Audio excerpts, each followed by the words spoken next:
This community update was brought to you by U-Radio. Since the last election in 2022 for board trustees at the Winnipeg School Division, questions have been floating on the financial barriers that come with running. Another is greater transparency and fairness in campaign funding. Kathy Heppner, trustee for Ward 3 and chair, says the board has decided to address these concerns and, during their March 17th meeting, voted to endorse recommendations that support the call for financial caps and transparency.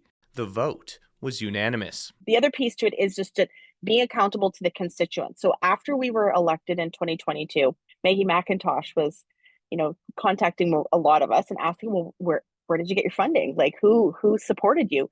Those are really good questions. And I feel like that would be something that should be sort of automatic. Like we should have to show our financial statements because we are an elected official. There's rules like that for, our city councillor. There's caps.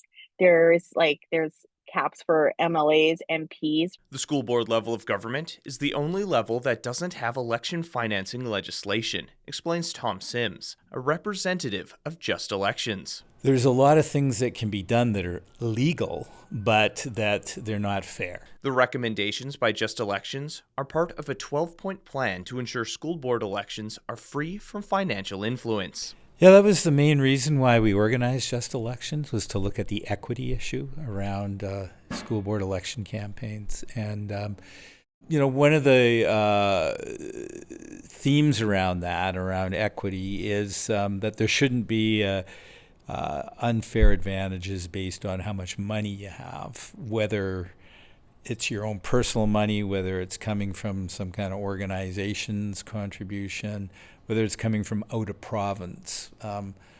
We're saying that those things need to be tightened up so that there is free and fair elections and they're not unduly influenced by money. The endorsement from the Winnipeg School Division is also a request that the provincial government amend the Municipal Councils and School Board Elections Act. Sims says the introduction of Bill 39 by the Manitoba government marks a step in the right direction.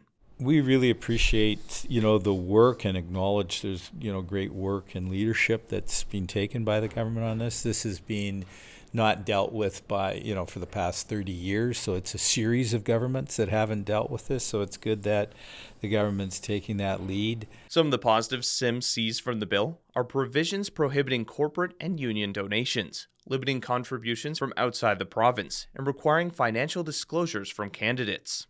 However, there are issues with the bill. According to Heppner, one of the major points of contention in Bill 39 is the spending cap for school trustees. If you've read Bill 39, one of the things that I think we still have some questions on and I think needs some taking a look at is that the cap for school trustees is $7,500, but that's 10 times the amount I think for either city councils or MLAs.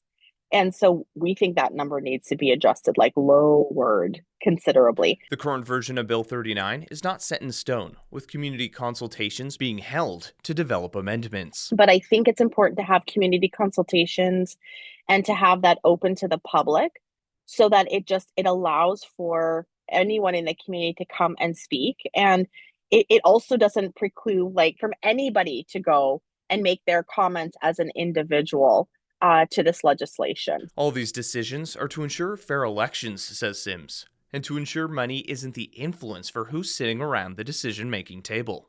With school board elections just over a year away, it is still uncertain if the new legislation will be in place for the next election cycle. You're listening to U-Radio, where diverse voices connect. Stay tuned for more stories and insights that matter.